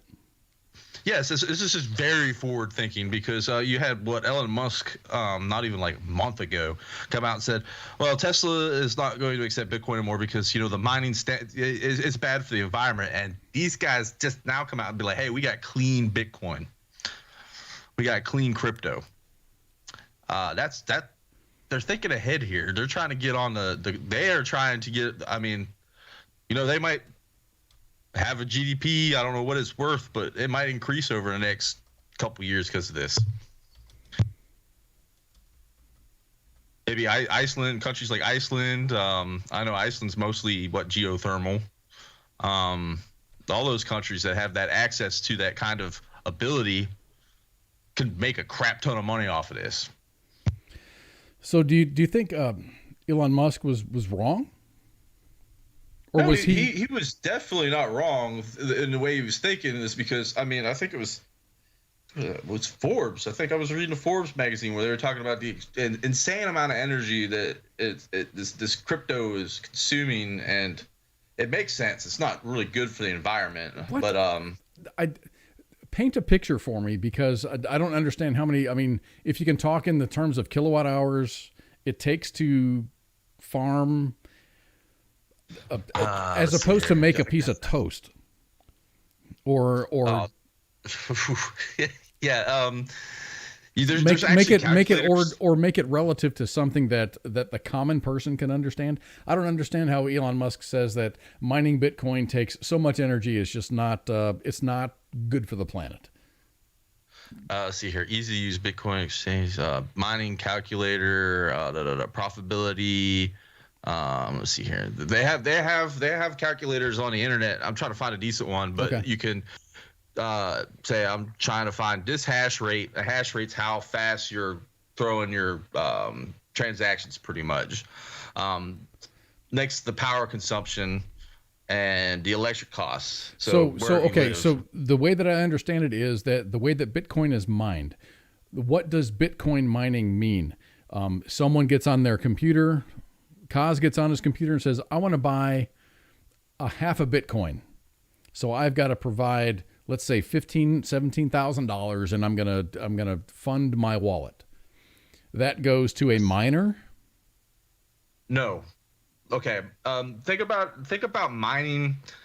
Okay, a central bank, for instance. Like say, Wells Fargo, for instance. They have their own data centers that keep track of all transactions, right? And so instead of a centralized bank, with crypto, the miners are the data center. So when they're mining, they're processing the transactions pretty much here, there, and it's all over the place. That's why it's encrypted at that point, because it's all over the world at this point. And so I always get so confused trying to explain this. Make it sound break it down to like Barney style. DMAX says it. Think of Minecraft looking for diamonds. That's kind of, yeah. Well, I mean, in a sense, because every now and then you'll crack a coin, and like when you're mining, when you crack a coin, I don't know what is it, 10 or 20 coins. I can't remember off the top of my head. I can't remember.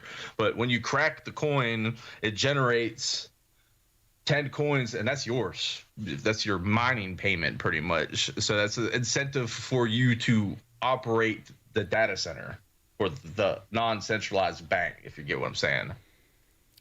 I just don't. I don't understand what a Bitcoin miner is. If I want to buy Bitcoin, I'm going to go buy Bitcoin either through Coinbase or Crypto.com or whatever. And yeah, well, they probably most likely own that coin, and if they don't, like say you have it on your wallet, and I say, hey, I'm going to give you, or I want to sell or buy, transact from wallet to wallet. That's where the mining takes place, where the miner is saying, okay, this wallet A set this much to wallet B, and it goes through the whole list of all the transactions. And that's what the miners do. They scan and say, hey, this person does have this, so transfer it. And if it says they don't have it, it cancels the transaction. It says, no, that ain't happening. You don't have that much. So this is all software based, and software, you need to have hardware to be run to do these processes. Yes, this is why GPUs are almost impossible to find right now. I got to turn this brightness off on my.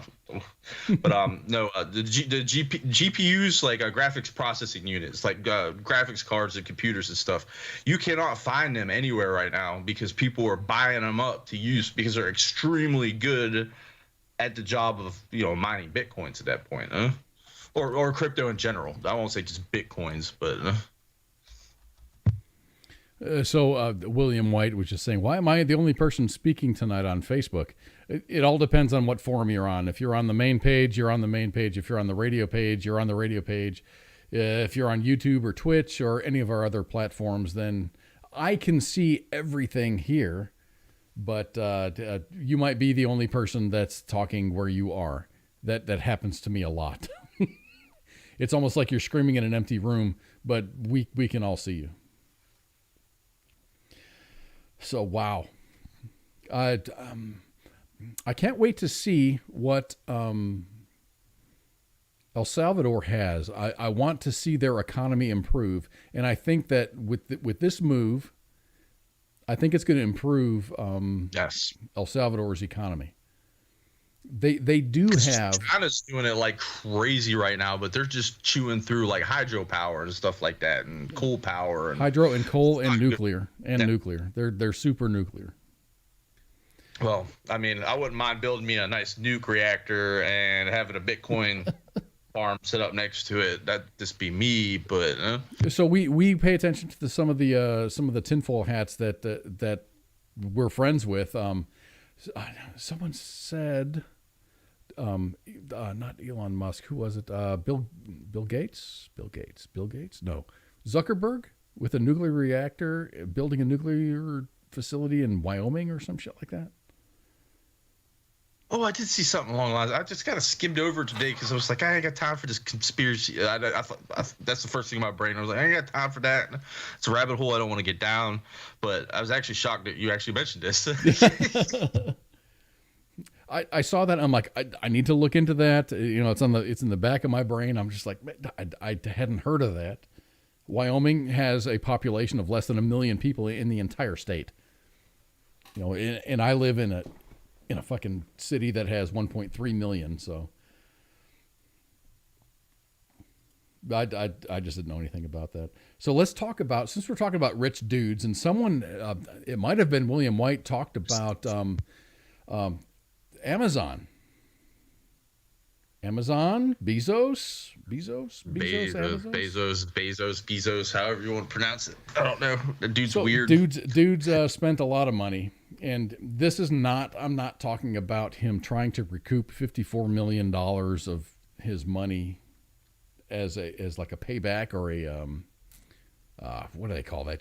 Just kind of, I guess, a payback for all of his space research or whatever. Jeff Bezos will be flying into space on the first crewed flight of the what do they call that? The Blue Origin New Shepard, a rocket ship made by his space company, Blue Origin. The flight is scheduled for July 20th, next month, just 15 days after he is set to resign as being CEO of Amazon. Blue Origin said Bezos' younger brother, Mark Bezos, will also be on the flight. He says, quote, "Ever since I was 5 years old, I dreamed of traveling to space." Bezos, who is 57, he said that on Monday. "On July 20th, I will take that journey with my brother, the greatest adventure with my best friend. The 11-minute flight will reach 60 miles above the Earth." Bezos created Amazon in 1994. I had to look up some information on Amazon. It was created in 1994. First, it was an online bookseller. You used to go to like BarnesandNoble.com, and it would open up an Amazon browser, and you would shop for books. So it first opened up as an online bookseller. The reason why he opened up Amazon is because he had a $250,000. He got $250,000 from his parents. So now, Bezos's current net worth is around $187 billion. Amazon exploded. They just ended up being the clearinghouse for all things for sale. They beat Walmart out. Walmart's still trying to keep up with them. Right. So here I am with the crypto going, okay, if Shiba Coin reaches 0.004 cents, I'm a millionaire. And this guy's sitting on $187 billion. As in comparison, Elon Musk is worth $152 billion. It was weird because Forbes has Elon Musk at 68 billion. They dropped it down. Like, I know a month or two ago, they were saying Musk was the richest man in the world, but then it dropped real quick because I don't know, some weird thing that happened with SpaceX or something like that. I can't remember what it was, but The thing is with Elon Musk, and what I appreciate him mostly for is he turns his profits back into the company. And that might be the reason why. How you doing, Rahab? Zerky? Wow, I hope I pronounced your last name. Rahab Zerky.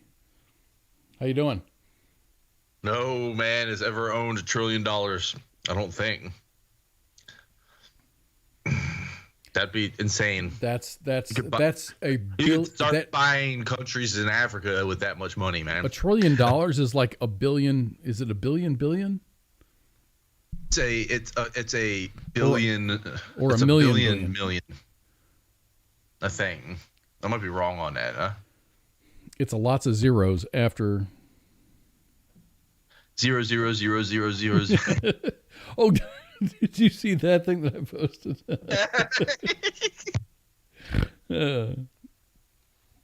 So anyway, so if you look at this rocket, some of the first comments that came out of Twitter, he says an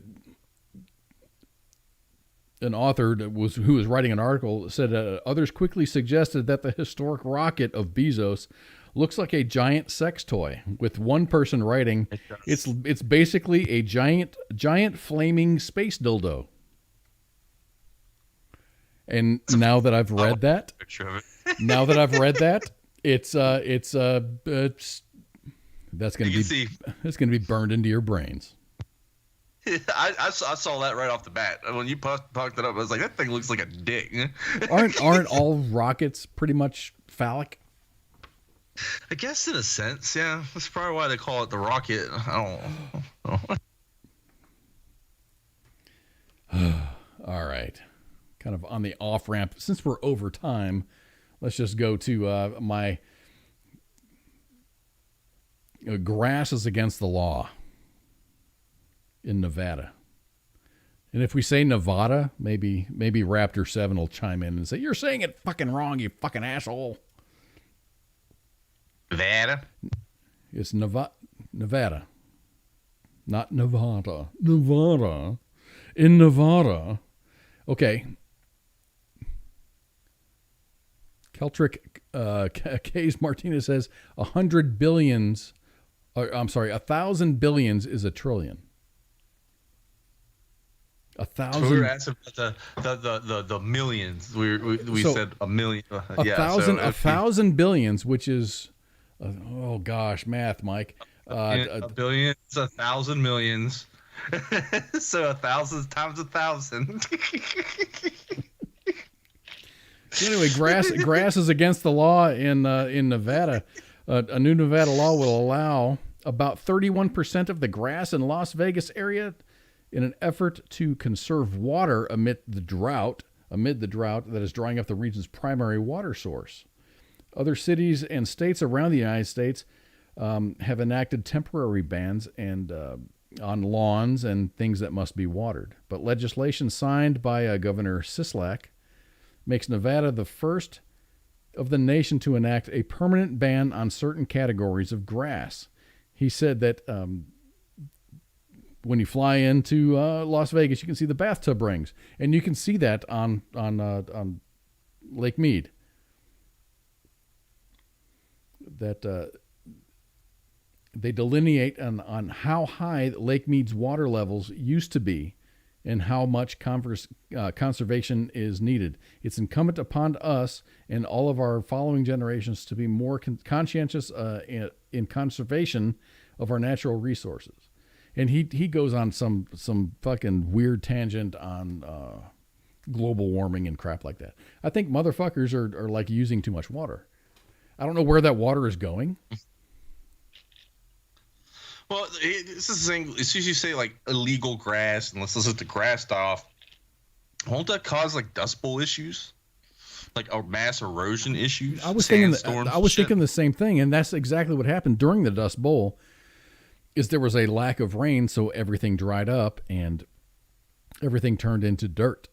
All the vegetation went away, and there was this big dust bowl. There were people that were waking up in the morning with a bunch of freaking dirt in their house. I mean, of course, the building standards were a lot different then.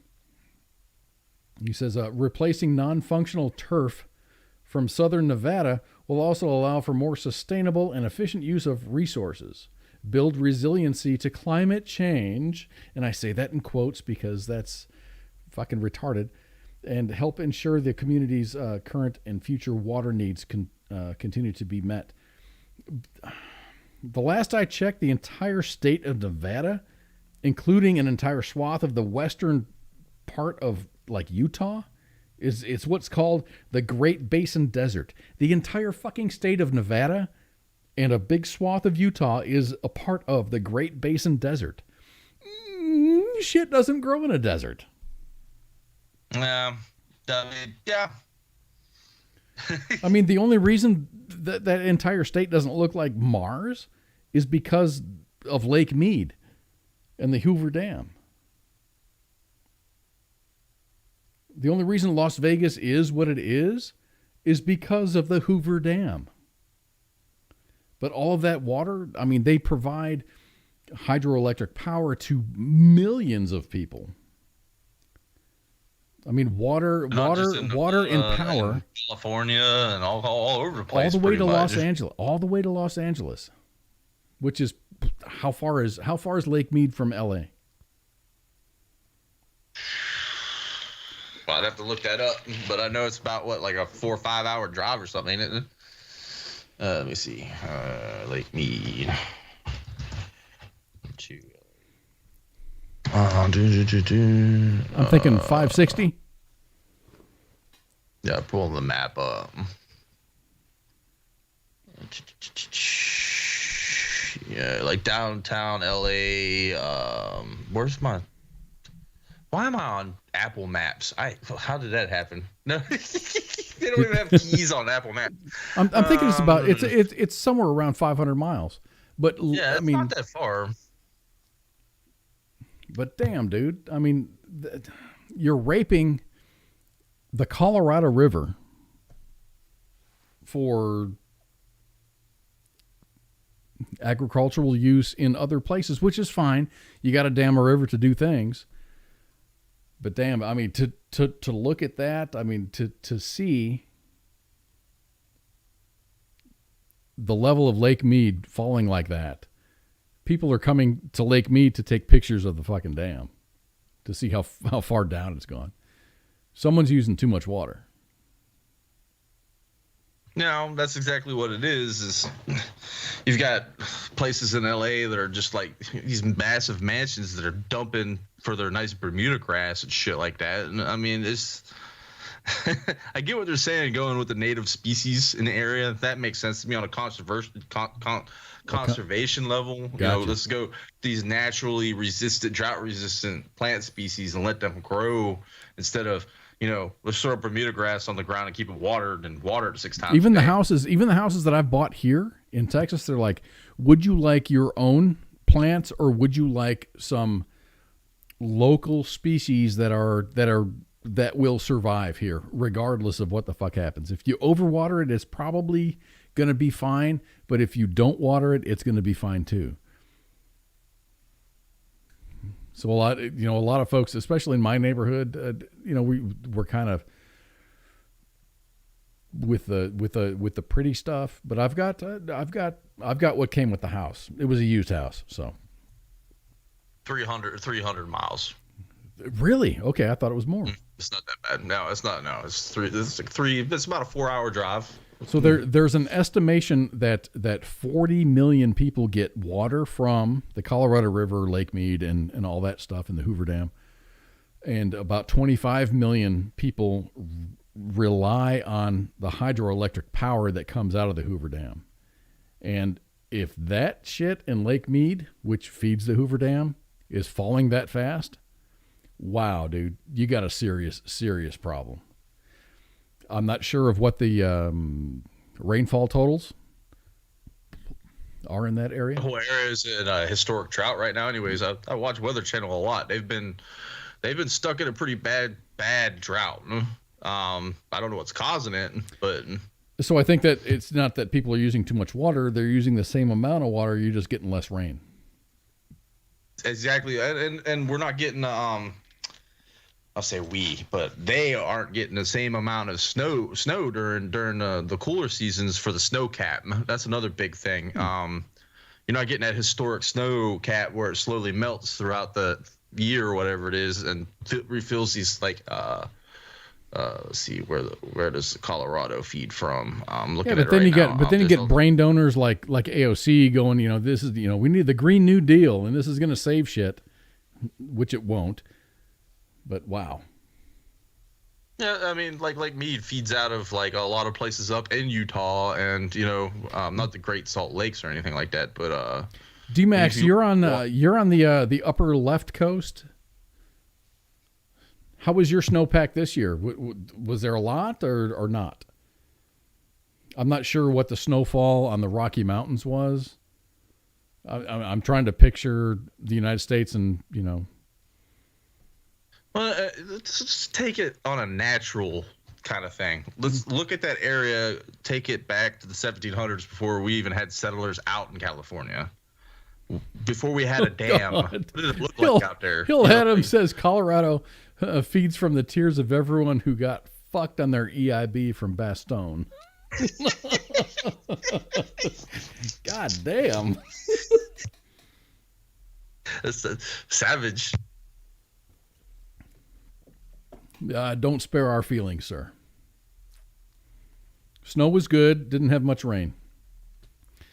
So Texas here, we've had shit tons of rain, and now I expect it to dry out. It's supposed to rain like next weekend, but I really don't expect much until probably September, October. Usually what happens, you get that little like wet monsoon season that comes through at the beginning of the year, and then it dries out for the rest of the year. Up until near the end where it starts to cool off again. And hurricane season too. You got hurricane season started. Oh, it's coming. Yeah. Supposed to.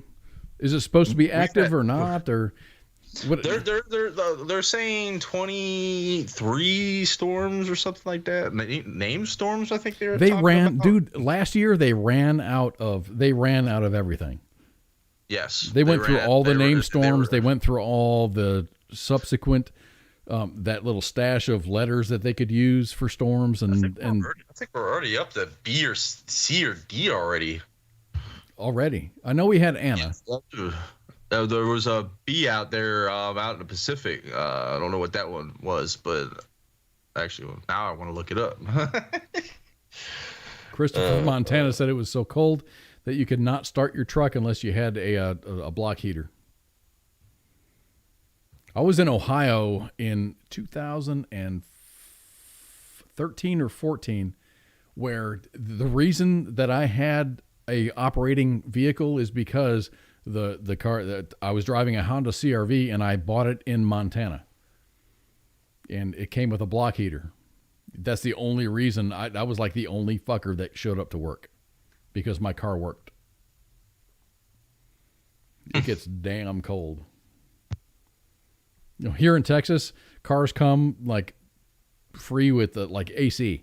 Every car comes with an AC. But up in Montana, cars, it's a selling point to buy a car or a truck that has a block heater. Hurricane Bill. William White said Hurricane Bill. Is it Bill? Did it hit a hurricane level? I didn't know that, but no. Or at least tropical storm or whatever. It goes from like invest to storm to hurricane. Fuck, I don't know. So what you got planned this weekend, man? Absolutely nothing. Absolutely nothing. That's exactly. I got to get the grass cut, but it's been rain. Like you said, it's been raining. We've been getting a ton of rain on the coast here, and I haven't been able to cut the grass. So hopefully it dries up a little bit for me to run the mower pretty much. But besides that, that's all I got planned for the weekend. Yeah, I got pretty much nothing. I'm gonna be hanging out. Maybe the Grunt Gaming Network is gonna have something going on. Watch some folks playing games that I can't do. I just can't do it. I can watch it though. World of Warcraft.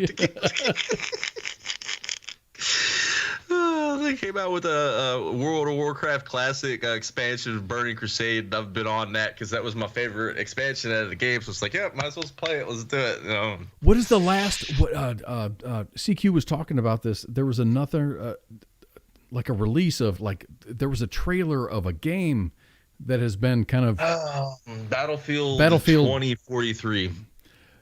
I watched those trailers and I'm like, oh my gosh, this is pretty awesome. But this is how these companies get you dice. EA, Bethesda's been good at this lately. They come out with this trailer and they spend, millions on just making this awesome trailer. And if they would have just taken a little bit of that time making this awesome trailer to add to, actually developing the game.